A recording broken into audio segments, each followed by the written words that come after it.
Bueno, iniciamos el repaso de estática, el repaso final de los temas que habían sido ya desarrollados en otro encuentro y que también dejé indicaciones en el libro de cabecera y el libro adicional, el Brady Johnston, para que ustedes repasaran. En la pantalla pueden ustedes ver que he preparado un PDF a modo justamente de resumen, donde se aprecia cuáles son las condiciones de equilibrio que tiene que cumplir un cuerpo que está sometido a la acción de fuerzas. En realidad estas condiciones de equilibrio no se aplican al cuerpo en sí, se aplica al sistema de fuerzas que actúan sobre el cuerpo. Entonces vamos a ir bien lentos y seguramente muchos de los conceptos que esta tarde repasemos resultarán a ustedes familiares. Aún está ingresando gente a la sala, así que les pido un poquito de paciencia hasta que estemos totalmente ya en régimen con la clase. Les decía, pueden ver en pantalla en la parte superior de la hoja que se ha planteado lo que se conoce como primera condición de equilibrio. Esa condición de equilibrio, en términos vectoriales, establece que la sumatoria de fuerzas tiene que ser igual a cero. ¿Qué sumatoria de fuerzas? La sumatoria de todas las fuerzas externas que actúan sobre el cuerpo que estamos analizando. Nosotros hemos llamado a ese sistema de fuerzas justamente un conjunto de fuerzas que está solicitando al cuerpo. Ahora, esta ecuación vectorial, sumatoria de fuerzas igual a cero, indica lo siguiente. Si no fuera cero, tendría que ser sumatoria de fuerzas igual a R, resultante. Una única fuerza que actúa sobre el cuerpo y produce en dicho cuerpo el mismo efecto que producen las fuerzas combinadas que actúan sobre él. Es decir, que no podríamos distinguir nosotros si lo que actúa en el cuerpo es el sistema de fuerzas, propiamente dicho, o la resultante que actúa y que las reemplaza a todas las fuerzas, porque el efecto físico que produce el sistema de fuerzas es idéntico al efecto físico que produce la resultante. Ahora bien, nosotros podemos trabajar con las componentes de esas fuerzas en un sistema de coordenadas cartesianas. Entonces, la ecuación vectorial se convierte en tres ecuaciones escalares correspondientes, donde sumatoria de fuerzas igual a cero exige que la sumatoria de fuerzas proyectadas sobre el eje X también sea nula, lo mismo que la sumatoria de las proyecciones o componentes sobre el eje Y deben satisfacer la igualdad a cero, y lo mismo podemos decir para el tercer eje. Entonces, esta primera condición de equilibrio, escrita en términos de una ecuación vectorial, establece que la sumatoria de fuerzas que actúan sobre un cuerpo tiene que ser cero para que dicho cuerpo esté en condición de equilibrio. Esta es una condición necesaria, pero no es suficiente. Falta algo más. Ahora lo vamos a ver. Admitimos a dos compañeros más. Me dan un segundo, por favor. Listo. Veamos el ejemplo en el apartado A. Dice que este cuerpo está en equilibrio estático. Ahora va a aparecer la otra condición de equilibrio que da justamente la condición de suficiencia. Es decir, esta condición es necesaria, pero no suficiente. Falta una condición para garantizar el equilibrio que le llamamos condición de suficiencia. Entonces, este cuerpo mostrado está sometido a la acción, fíjense, de estas dos fuerzas verticales, F y F, y una fuerza en el centro que tiene por módulo 2F. Entonces, cuando analizamos la sumatoria de fuerzas, podemos decir en este caso sobre el eje Y, si admitiéramos que el eje Y es el eje vertical, el que conocemos, y que naturalmente usamos en un sistema de coordenadas cartesianas derecho, entonces fíjense que la fuerza F y F ambas con sentido hacia arriba, tienen un módulo 2F, o sea, una resultante de módulo 2F apuntando o con sentido hacia arriba, opuesta a esta fuerza 2F con sentido hacia abajo. Por lo tanto, se satisface la condición vectorial de equilibrio sumatoria de fuerzas igual a 0. La primera condición está satisfecha. Fíjense lo que dice aquí. Así que un cuerpo en reposo no tiene tendencia a empezar a moverse como un todo. Si este cuerpo estaba quieto, pues permanecerá allí quieto. No tiene una tendencia a moverse como un todo. Cuando el libro dice a moverse como un todo, se refiere a un movimiento de traslación, porque la sumatoria de fuerzas es nula. Ahora, el otro día expliqué en la clase anterior una introducción al momento de una fuerza. Admitimos un alumno más. Listo. Les decía, esta fuerza aplicada en el punto que ustedes están observando genera sobre el cuerpo la tendencia a que dicho cuerpo gire en sentido antihorario. Imaginen que este cuerpo circular es de madera y en el centro tiene un clavo que lo sujeta a una superficie horizontal a la mesa. Olvídense por un momento de esta fuerza izquierda y solo piensen en la fuerza derecha. Cuando la fuerza derecha acciona jalando al cuerpo en esta dirección y con el sentido que indica la flecha, entonces esta madera circular, que está clavada en el centro a la mesa, tiende a girar en sentido antihorario. Ahora pensemos en la fuerza de la izquierda e imaginariamente eliminemos la fuerza de la derecha. Razonando de la misma forma, fíjense que la fuerza de la izquierda tiende a hacer girar a este cuerpo en sentido horario alrededor del punto de rotación donde pasa un eje que es perpendicular a la figura. Ese eje perpendicular a la figura sería, en el ejemplo imaginario que estamos analizando, el clavo que está sujetando a este cuerpo circular de madera en el centro sobre la mesa. Ahora, noten lo siguiente. Si el módulo de la fuerza izquierda y el módulo de la fuerza derecha son iguales, y la distancia L son iguales, de hecho es el radio, porque está sujetado en el centro, entonces la tendencia al giro, la tendencia a la rotación que produce la fuerza de la derecha, es idéntica a la tendencia al giro o tendencia a la rotación que produce la fuerza izquierda.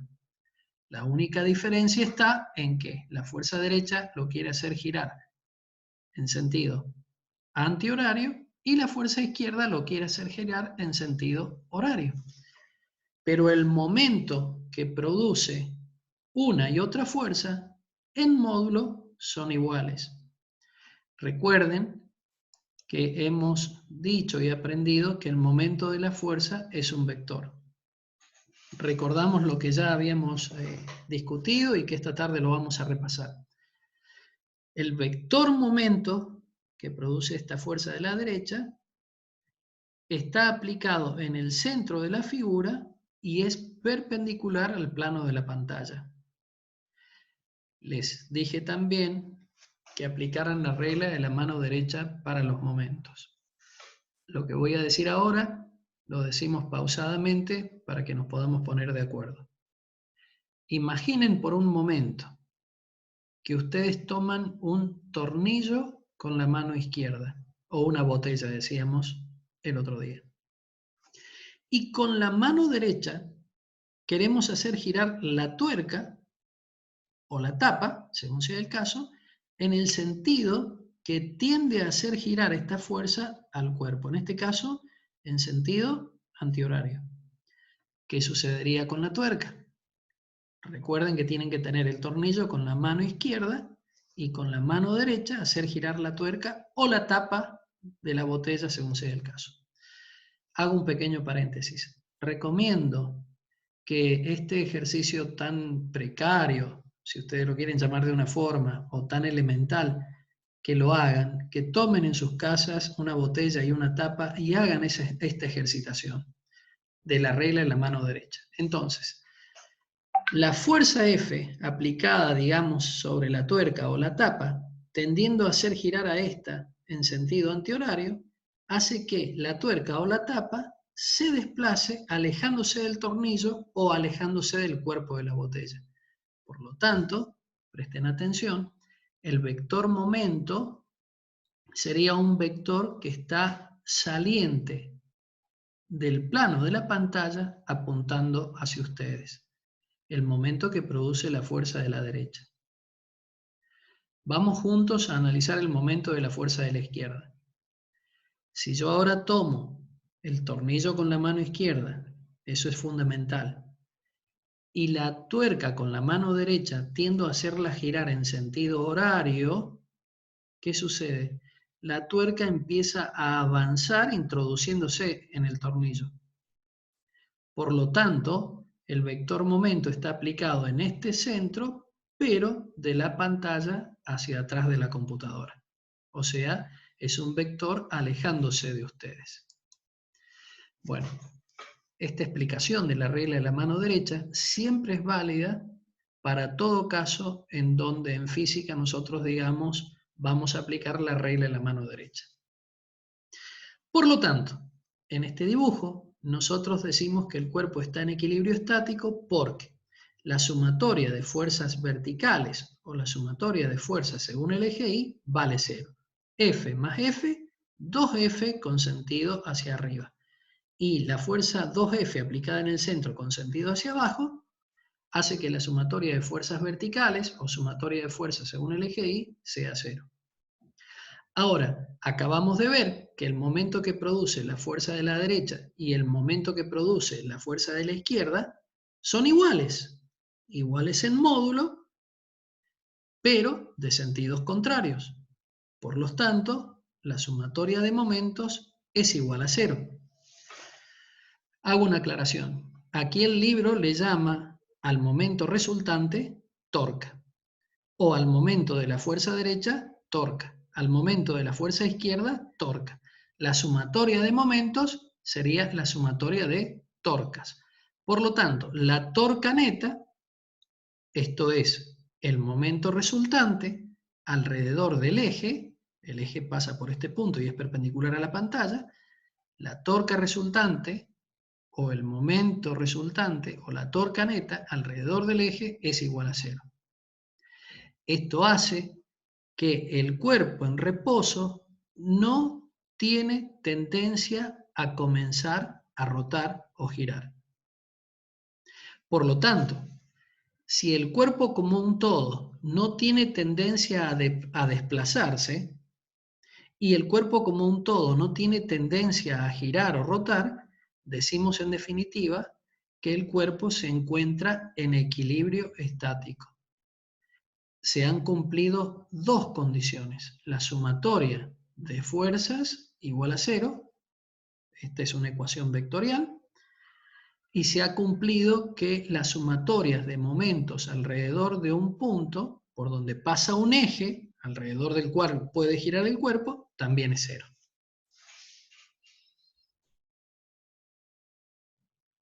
Veamos un poquito este dibujo.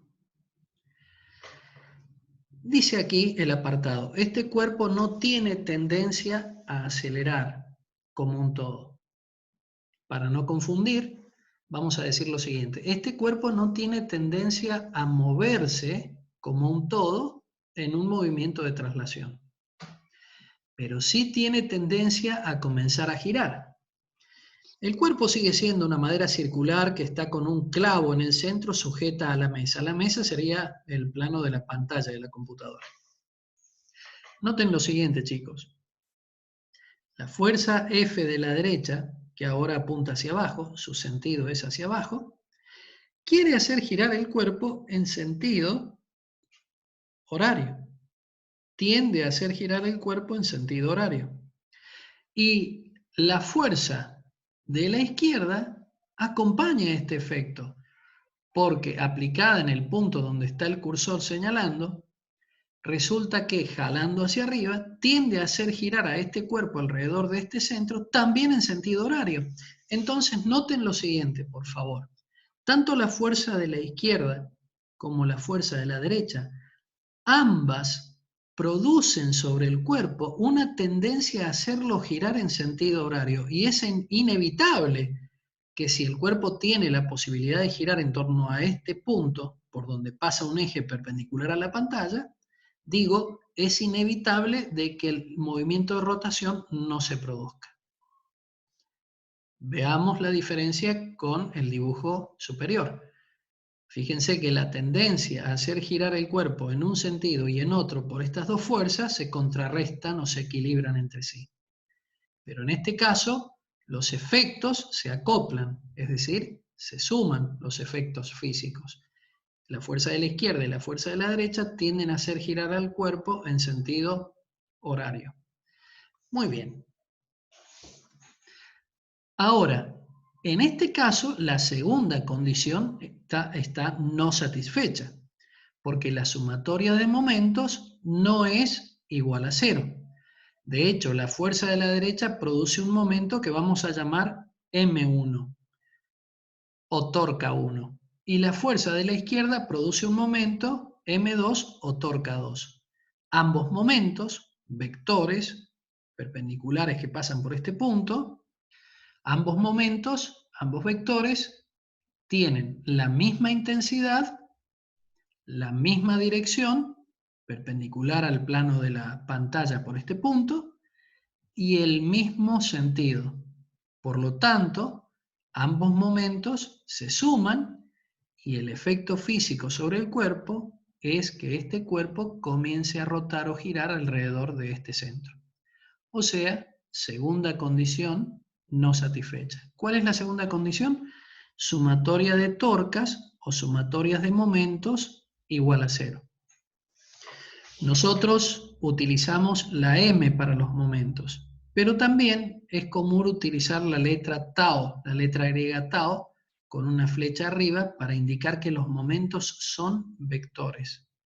Ahora, si la sumatoria de momentos o las sumatorias de torcas es igual a 0, alrededor, dice aquí, de cualquier punto, pero yo voy a agregar alrededor de un eje perpendicular a la pantalla que pasa por este punto, entonces si esta condición se cumple, nosotros decimos que la segunda condición de equilibrio, al estar satisfecha igual a 0, hace que el cuerpo no rote o gire. Es el caso de esta figura.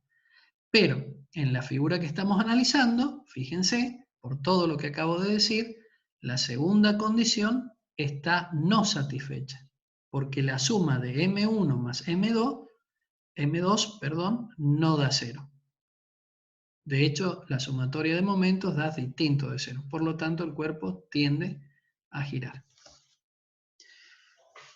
Ahora, vamos a la primera condición de equilibrio, sumatoria de fuerzas verticales. Noten lo siguiente.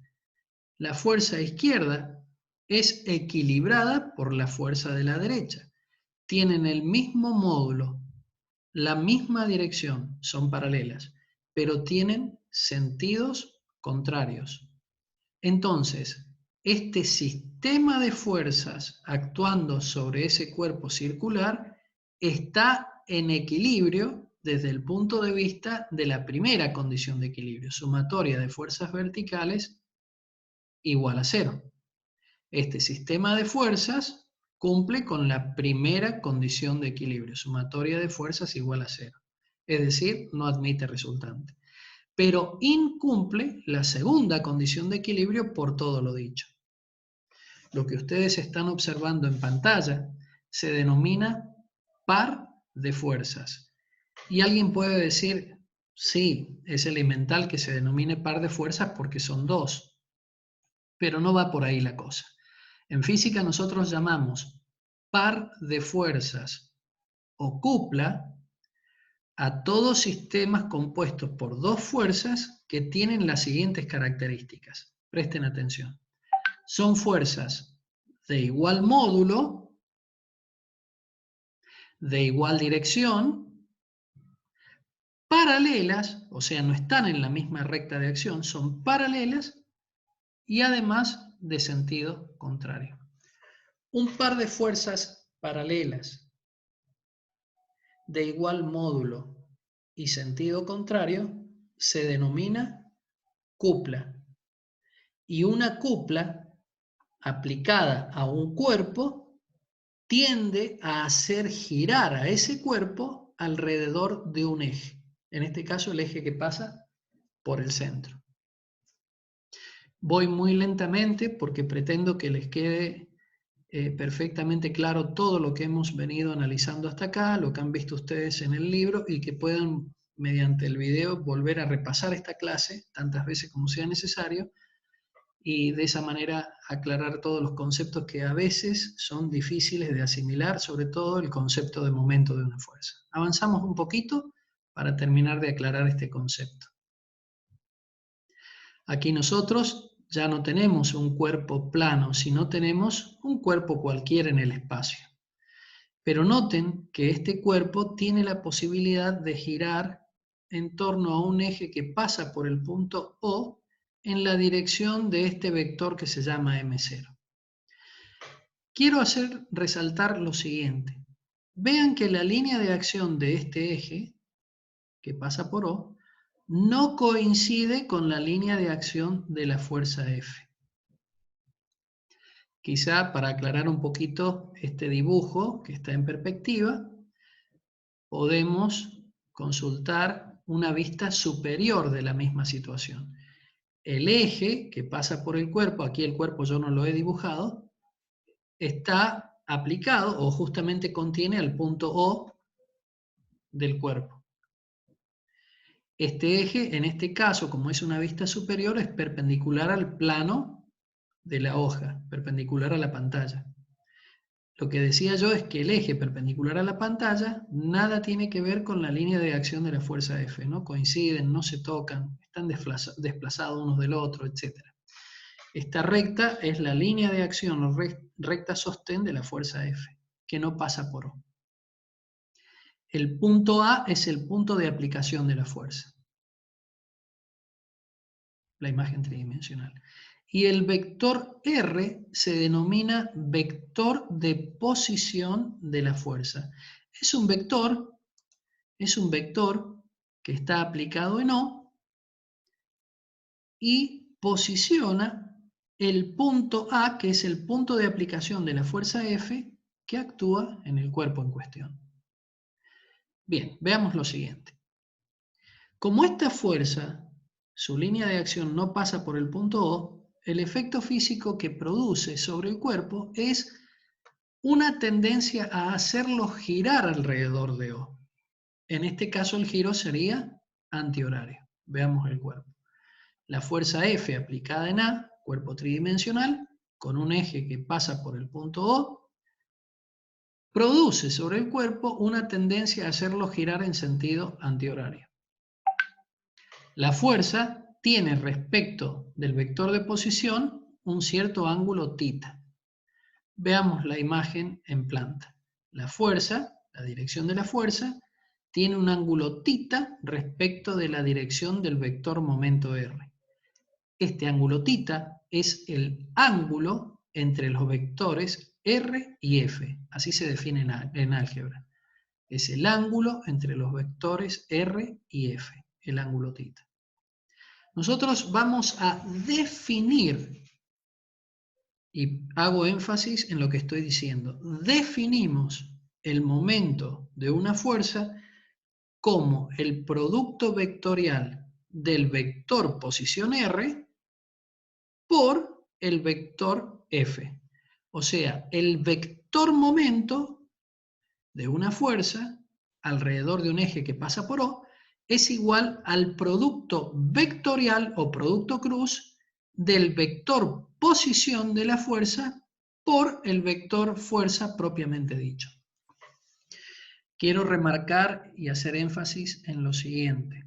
Tenemos que tener cuidado en la definición de momento. Yo no estoy diciendo que el momento de una fuerza es fuerza por distancia o fuerza por posición. Claramente estoy diciendo que el momento de una fuerza se define como el producto vectorial entre el vector posición de la fuerza, primer factor, producto cruz o producto vectorial, vector fuerza. Recuerden del álgebra que el producto vectorial no es conmutativo.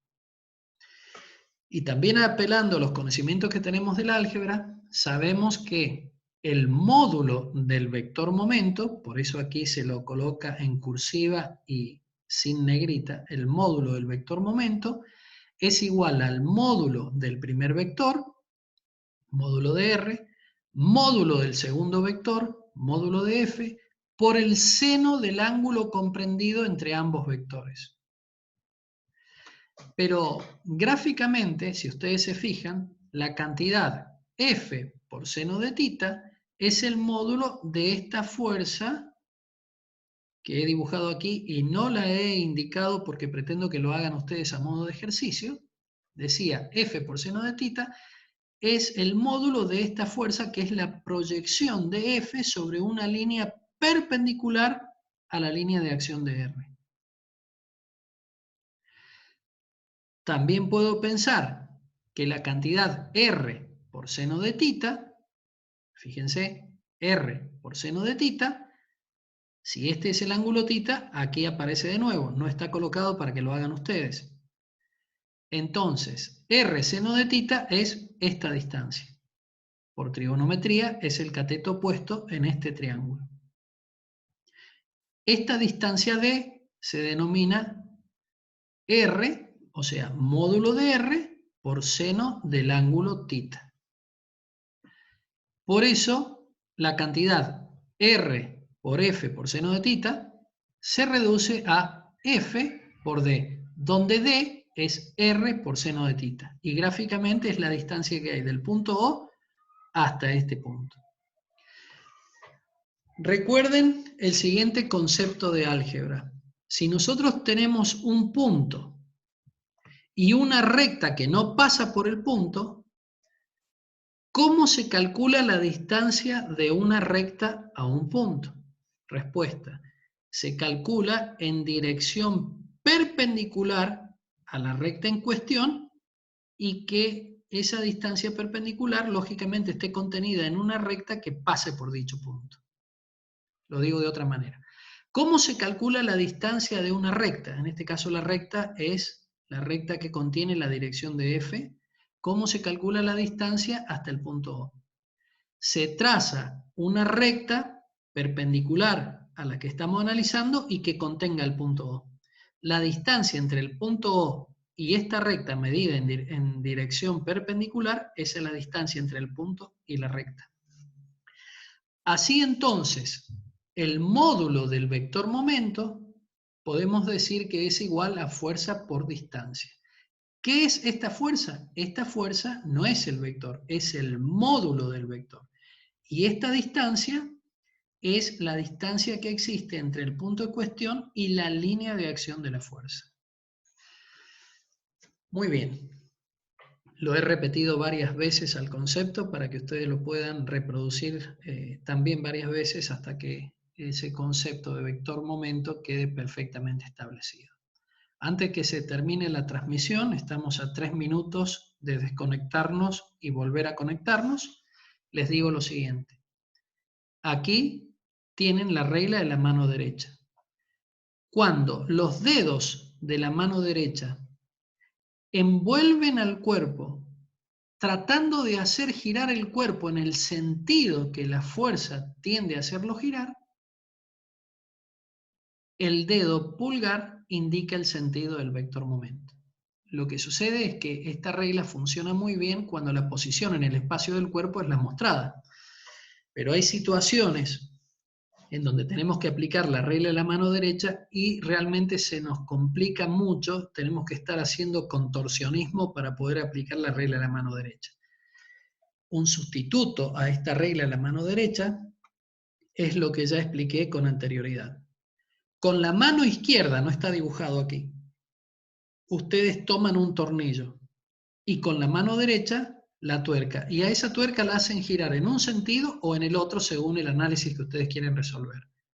La tuerca avanzará en un sentido o en el otro, indicando el sentido del vector momento. Muy bien. Hasta aquí entonces vamos a hacer la clase de hoy.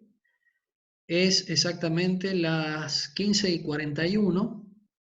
Vamos a tomar un recreo de 10 minutos y voy a volver a iniciar otra sala de reunión que la voy a compartir por WhatsApp para continuar la última parte de la clase antes que se nos agote el tiempo. Estoy a 2 minutos nada más de que se caiga la sala.